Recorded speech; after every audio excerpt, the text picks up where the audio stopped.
Clarity by Dragonson, Chapter 18, Hide Part 2. Calm down, calm down, calm down. Where was all those mantras he'd been taught to keep the voice in check? Where was that bloody traitor? No, no, no. He couldn't jump to conclusions, even as he leapt from building to building in pursuit of the masked man, the assassin who'd seen colluding with the White Fang. No, that wasn't true. He hadn't seen them, only heard the White Fang's half of the deal, just because he hadn't heard of an undercover mission. Besides, his didn't mean anything. Right? Right, left, right again, stop. Double back. The operative was taking standard procedures to prevent being followed, meaning that he didn't know how Kitsune was hot on his trail, swishing like a hungry beowulf as the air grew thick with tenuous emotions. Stop! He'd almost been seen that time, and if that happened, knowing he wouldn't be able to control himself, Kitsune paused now, took a knee on a lonely rooftop somewhere outside of Vale's Port District. He'd lost track of the twists and turns he'd taken in the hunt of what he thought was a rogue assassin.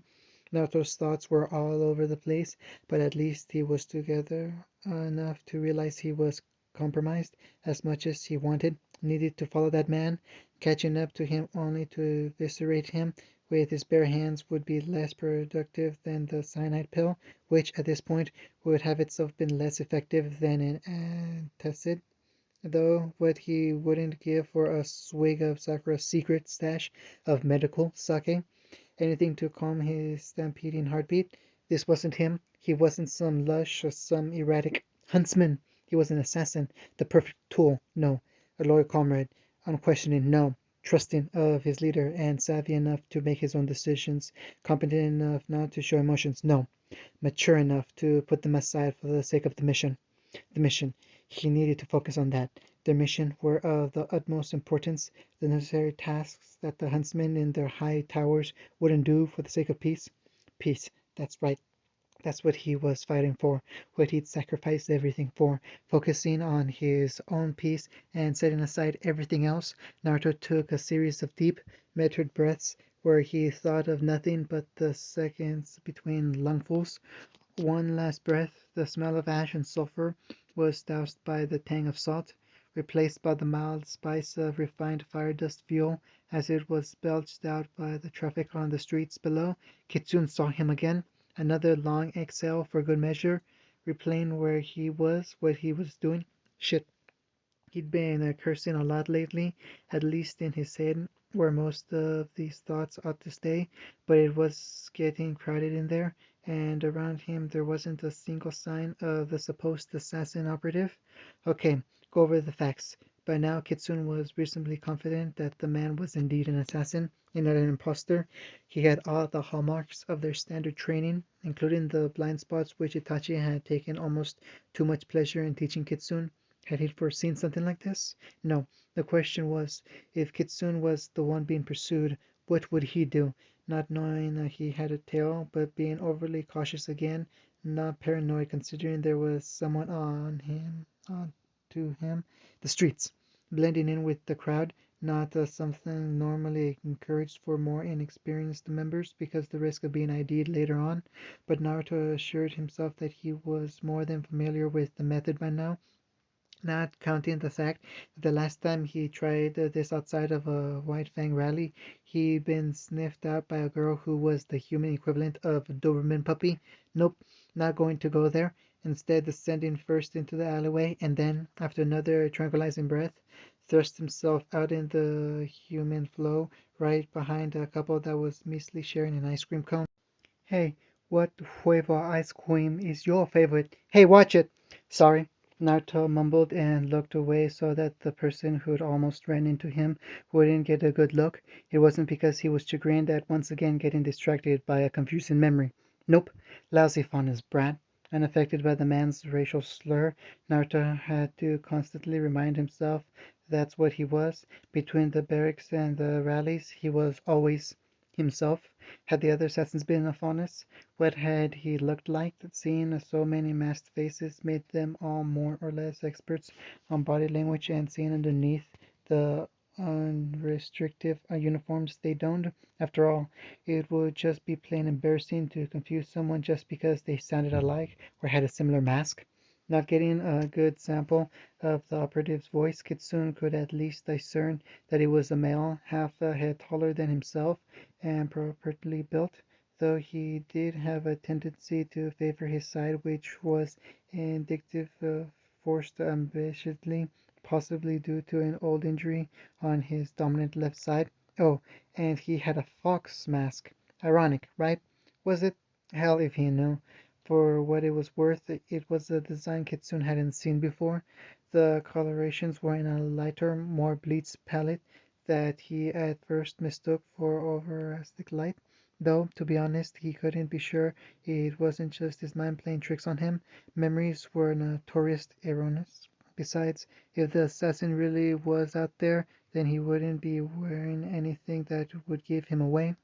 There, that pseudo limp from a young man wearing fashionably sagging clothing that would be perfect for hiding their lightly armored uniform underneath. He had just turned into another alley, having lost his imaginary, not imaginary, pursuer in the crowd. After this, he would take to the rooftops again to facilitate a speedy retreat to his station, wherever that happened to be. Whatever the case, Kitsune could not let that happen. Shoving his reservations to the back of his mind, he began rudely elbowing his way through the crowd, outright shoving people to the side in his single-minded pursuit of the wayward assassin. After all, when did he ever think of the future more than a few steps ahead, never having to before Dogall's entrance signal the beginning of a new act, a complete shake-up of the reenactment assassin structure he'd gotten used to. Even though he was old school and promised a certain amount of order, there were the questionable orders he'd given Kitsune, and now this. Naruto was adrift in this new world, and he could already feel the little contentment he grasped onto slipping away like that faceless man into the alleyway. No, no, no, no, no. Kitsune was prepared to do something he'd never even considered before. Ducking down and taking out his one and only kunai, he prepared to throw it between the jungle of legs between himself and his target. There were so many things that could go wrong with this, but the only other option, which was to leap over the crowd, which would sure to draw attention and probably allow the other assassin to escape, something he would not allow. His one concession was that others could not afford the attention either, so if he managed to tag him before he disappeared, there would be no way for the other man to retaliate. Furthermore, exposing himself to the assassin would work in his favor, for the other man would be unable to return to base until he confirmed how much Kitsune knew of his mission, which would hopefully be everything by the end of the day. Not hoping, Kitsune put his faith in his muscle memory like the interpret gears on an old-style fighter plane, which prevented it from shooting off its own propeller. It would be just as bad to stick his kunai into an unsuspecting civilian, certain death even if he managed to limp back to base. Therefore he could not fail. He immediately lost track of the kunai once it left his fingers, that fleeting glimpse of the disguised assassin in one frame in the next. By the time Naruto had made his way through the crowd and reached the alleyway, the other assassin had disappeared. Not without a trace, though. It must have been a clean hit, because Kitsune found his kunai tangled among the assassin's discarded disguise, like a set of keys that had made it through the laundry.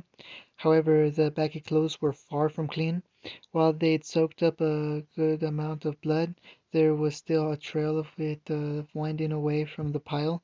It petered out soon down the alleyway, but his target was sure not to have gotten far. They had been in a rush, not even bothering to see who had attacked them, if the left kunai was any indication. It was the first lucky break for Kitsune, for even though he did not know where the other assassin was, they did not know who he was. Once again, he was the predator, although that was the only concession, for once again, the trail had gone cold. He could not sense the other assassin anywhere in his considerable range. Without bragging, he was one of the best trackers in their branch, and if he couldn't find them, it would take an inhuman effort. My senses are all above standard, and I would overjoy to help you look.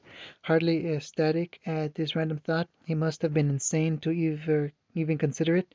Considering his other opinion, did he have much of a choice? Who knew what long-term consequences this would have? Luckily, Kitsune did not dare think that far ahead. Clarity. Ruby walked through the city streets absently, once again in no particular hurry, since she had spent the last 3 hours searching for her teammate, only to turn up nothing, and none of her other teammates, nor the unaccustomed assistants from Team Cardinal, had turned up anything, either, though she continued to check her scroll every other minute for any message she might have missed. Blake had not left a note nor a hint as to where she had gone, and it was quickly becoming clear, if it hadn't been already, that their fondest teammate didn't want to be found. Oh man, all the stealth moves she could teach me, Ruby groaned. Despite being a sniper, she had a bad habit of giving away her location too fast. Thankfully, her situational awareness was pretty good, so that made up for it. Of course, that was the moment she chose not to notice the pole on the ground and tumble over. Because, of course, this happens, the Severide girl groaned as she rolled onto her back. Where are you, Blake? Salutations, a voice greeted. Not Blake, unfortunately, and an unfamiliar shadow draped over Ruby.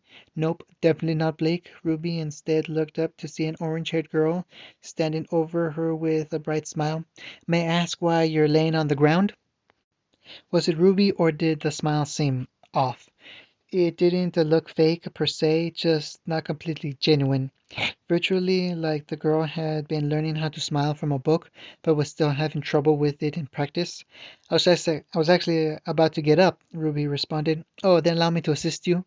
Before Ruby could protest that this really wasn't necessary, she felt a hand latch onto her shirt and haul her up. Whoa, this girl was strong. Greeting, said the girl, continued to beam at her with that undaunting smile. My name is Penny Palladina, and it is sensational to meet you. Nice to meet you too, Penny. Though Ruby wasn't exactly sure if it was true, her mind was still preoccupied. My name is Ruby Rose. Pleasure to meet you, Ruby. Man, this girl was cheerful, and that was saying something, coming from her. So, what brings you out here, Ruby? Penny asked, which, like the smile appearing genuine, but felt more like it was a stock phrase looking for a response. It is getting late, and I imagine your parents would be worried about you. I don't actually live with my dad, Ruby supplied unsuspectingly. I'm a student at Beacon. Beacon? But you are so young. The ginger girl cocked her head like an owl. I was skipped up, she replied bashfully. How wonderful for you, the girl congratulated, though seemed to pick up on Ruby's discomfort, and so it came out with a hint of a question. However, you still did not answer my previous inquiry. What brings you to the city at this time of day? I'm actually looking for one of my teammates, Ruby answered abashedly.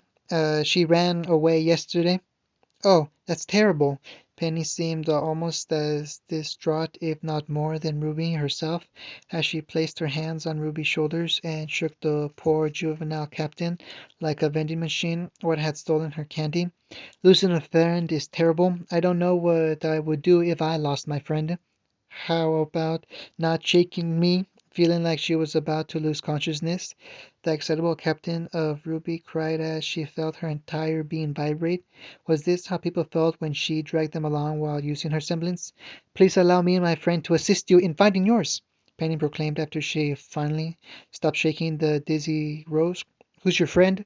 Ruby asked hesitantly at the unhinged and uncanny familiar glint in the other girl's eye. Why did she get the feeling like she was about to give a lecture on the virtues of youth? Oh, he's quite wonderful, the ginger replied, unhaunted, and he loves to play games. Well, the more the merrier. Ruby finally relented with a shrug, regardless of who her friend was, and that still uncomfortable look in her eyes. Vale was a big city, and another pair of eyes would be welcome. Where's your friend right now? He's on a roof 3 hectares from here. Penny answered. I shall take you to him. Hector's. That was an oddly specific form of measure. Eep! What are you doing? Ruby asked as Penny suddenly scooped her up bridal style. What was happening? Don't worry, Ruby, Penny reassured, still with that uncomfortable static smile. I'll have us there in a moment. What do you mean? Whoa! Before she could finish her question, Penny jumped into the air at astonishing heights. Ruby instantly wrapped herself around the strange girl like an octopus, afraid of heights when she was in control of half. Oh! Man, they were high. What was with this girl? And what about that boy? Maybe this was how he felt about her in the forest, similarly not in control. Ruby wasn't able to control her own landing, rolling ignominiously from the other girl's embrace and onto the unyielding concrete rooftop. Had this girl leaped onto the correct building in a single bound? If she was currently looking for Blake, this would be something she would gush about. There he is! Ignorant to her former passenger's position, Penny pointed to the other edge of the roof. Hello again, friend! The cheerful Ginger shouted, waving her arm erratically. Ruby followed her line of sight, seeing the figure opposite them turn around and meet Penny's enthusiasm with about as hesitant as Ruby herself. It wasn't long before they found the huntress, staring from her less than flattering position on the ground. Ruby felt herself blink as the two stared at one another, the whole situation feeling less than real. His blond hair seemed more vibrant than what she recalled, but that might have been expected. A chance to wash up doing wonders for both their dispositions. His expression, or lack thereof, was still the same, though he wasn't wearing a mask, which was strange and actually, being honest, a little unbalancing. He was clean-shaven, removing the off-kilter stubble from his cheeks, and making his whisker marks appear all the more prominent than in the forest. Everything was so much sharper than as to be surreal. However, his blue eyes, while bright as the sky in the background, were unfortunately still as dull and empty as she remembered. But it was him. It was him. He was here, standing in front of her with the same stony visage which brought both concentration and comfort with its certainty. Although for the most fleeting of moments she swore she saw surprise, a very human emotion that she happened to share, she shifted her body and felt her knees scrape the ground, discomfort bringing her back to the uncomfortable reality that she was currently in front of him on all fours. Why did she suddenly feel self-conscious about how she looked right now? You! The words came in stereo. Ruby felt herself blink once again as she realized she had not been the only one to say it, nor had she been the only one to notice it. Ruby, do you know my friend? Wait, this is your friend? Ruby suddenly leaped to her feet, the girl with dull-colored hair, attention leaping back and forth between her old nemesis and newest acquaintance. You made a friend? I actually had some questions about that. Kinsoon admitted while scratching his whiskers. Since when did he show such visible unease? But then he waved it off. But that can come later. Where are you? What are you doing here? Guess some things never change, Ruby mused with a wry smile as the question came out more like a demand. She brought me here to meet her first friend, Ruby explained patiently. I'm actually looking for one of my teammates. She noticed the slight tilt of his head, a cue which she had come to understand as a request for more information. Blake, the sniper elaborated. She would have told him which one that was, but she had a hunch he already knew.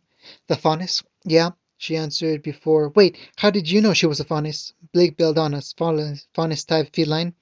Naruto iterated as his eyes became even more muddy and unfocused. Daughter of White Fang founders Gira and Kale Belladonna. Wait, whoa. Founders? Ruby interrupted, reeling from this bit of information which hit her like a hangover, at least the way Yang described it, and nearly bowled her over. Her family created the White Fang? Yes, the blonde confirmed unwaveringly. Guerra stepped down after popular opinion with the organization began to favor violent remonstration. He continued, this change in power led to the White Fang becoming a terrorist group faster than initially predicted without Guerra acting as a moderate voice. Ruby was learning way more about White Fang history than she ever expected to, but there was an even more important bit of information to focus on. Since when do you play games? Ruby asked. I don't. Thus, Ruby turned to Penny for an explanation. We've been conducting in a game of hide and seek. Penny smiled. We've been playing it all day, and he is very good at it. Ruby had a feeling that it wasn't hide and seek he was playing, or really playing at all. Why are you out here? She returned to the source of whatever clarification he might bring. Have been tasked with a mission, and while this was more forthcoming than he had been before, progress. Ruby waited an inordinate long time for him to elaborate before she prompted, Is is it to even then she hesitated to ask. Even then she hardly needed to. Kill someone? It went unsaid, but both of them had by now learned enough about one another to fill in the blanks, and both of them also knew what would happen depending on his answer. Silence permeated the roof as the two looked at each other. No, he had made it at last, and Ruby felt the breath she didn't even know she was holding be expelled from her. This will prevent her from becoming an obstacle, Naruto compartmentalized mentally. He knew that for all her idealists, Ruby Rose was a capable fighter. He had experienced this first-handed on multiple occasions. Fighting her would not be beneficial to him during this mission. These were the reasons he decided to answer her questions truthfully, at least partially. At least that's the reason he chose to tell himself. So, what are you doing exactly? Ruby asked, breaking the silence. Your mission, I mean. She could practically see the moment his mental barriers closed on her with all the forces of a Proteolist, and then, as if consciousness that he had revealed that much, turned away, which, while a tad rude, she admitted might have been fair. He knew her opinion on murder, but that did not mean he had to reveal other mission details. I believe he was following the White Fang members when we met. Apparently, Penny would do that for him instead. Oh, you're scouting. The silver-eyed girl mumbled as she looked at the blonde. Find out anything? She didn't know why she asked, considering she knew all she would receive was silence, but she did receive an answer, the tiny twitches, which was still like a slap in the face for a blank slate like him. He's agitated. Ruby observed that something was troubling him, and though she probably couldn't agitate it further. Is everything, well, what would correspond to the large dust shipment expected today? Penny's observant question caused Ruby to abandon hers, gaining both her and Naruto's attention. Shipment? Naruto asked. Oh yes, due to Vale's dust shortage, the two largest dust retailers have all decided to donate to help the economy as a sign of good faith. Two largest? Ruby echoed as the words sunk in, as in the Schnee Dust Company as well as the Inoshika Cho Syndicate, Penny confirmed. Whoa, that is one serious container. Ruby whistled. Technically, I believe it is 5 standard-size shipping containers, which each carry 1.5 metric tons in insulated casings. Indeed, Naruto nodded, happy for once to have someone with precious info. While not exactly happy, but not exactly content, he pressed for further details. When is it supposed to arrive? In 1 hour, 47 minutes, and 23 seconds. Penny chirped with the irritability of an atomic clock. Approximately? Approximately, Ruby repeated incredulously. Will it be transported to the docks? Naruto asked with as little hesitation as the answer received a nod like a chipped salute in return. Thank you for the information, he admitted without qualms. Without another word, he turned around to go and began walking his way to his newest target. Wait! It was against his better judgment, but Naruto had been doing a lot of seemingly impulsive things lately, like now when he stopped at the behest of the huntress and turned to look at her patiently. Maybe we can help each other out? Uri began, seeing his reaction. This was her chance to confirm what had happened out there in the forest, to see if it wasn't just a fluke, and if so, what it meant. What it could mean if given a chance. If the White Fang is going to attack, then Blake might show up there to stop it. Naruto nodded reluctantly, not denying the possibility, but perhaps conceding that he hadn't given it much thought, ruminating now about where the huntress was going with it. So maybe we should go together. The last word she swallowed like a jawbreaker fresh from the wrapper. And while the sweet-toothed huntress was coping with visibly trying to pass this blockage, she could see the assassin doing the same. Not that anyone would be able to tell normally. His decidedly not normal and natural expression was perfectly nearly, but being near him for weeks on end had given her insight to his subtler mannerisms, slight twitches up and down like a cheat code from his most dangerous of games. Sure enough, electric impulses were firing as Naruto contemplated his options. By all accounts, he should have left for his mission long ago, but the two burdensome women, are heading that way together, regardless. Going together wasn't an impractical decision. Plus, he was currently being followed relentlessly by the girl in green, so there was a chance she'd blown his cover if he weren't managing her. She didn't seem like one of her subtle except for when she consistently managed to surprise him, much like the other one who just happened to be dragged in by the former. Ruby Rose just happened over and over again, spontaneous and chaotic as human combustion. It wouldn't be bad to know where she was, though by all accounts this mission was already shot to hell. Logic dictated that he simply abandoned the assignment, but briefly his eyes flickered to Penny. If she genuinely saw someone in similar garb to his, then that meant any number of possibilities, and the very likely one that Blake Belladonna interrupting his investigation was something else to consider. The additional obstacle forced him to stop and concede the simplest answer, that this was just a misunderstanding. But he couldn't risk that. He didn't say anything that could later be held against him, but eventually gave Ruby a slight nod. The girl returned him a smile that was just as nuanced, unusually subdued for the rosy-hued huntress. And unlike before, the cold-hearted assassin felt something inside him stir. "Oh, sensational!" Ruby Penny cheered, roping them both into a bone-crushing group hug before they could react. "Seriously, what was with this girl? I simply love Vale. I make two friends, and now we are off to get into hijinks." "I wouldn't call what we're about to do hijinks," Ruby wheezed out. How many times was she going to suffocate in her life? And by another ginger, no less. From the corner of her eye, she could see Naruto reaching for a kunai. Apparently, this wasn't how he was going to go out, and again, she could scarcely blame him. "We're like the Three Musketeers," Penny continued, seemingly oblivious to her impending peril. "Oh, we should come up with a secret handshake. If we agree, will you release us?" Penny whimpered, her hand reaching for the light. Was that her mom calling to her? "Oh, my apologies."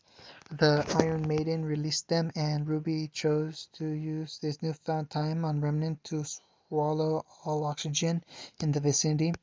Naruto decided to distance himself from the normal girl as quickly as possible, wondering if it wasn't too late to back out. Maybe it wasn't too late for the cyanide either. End of chapter 18.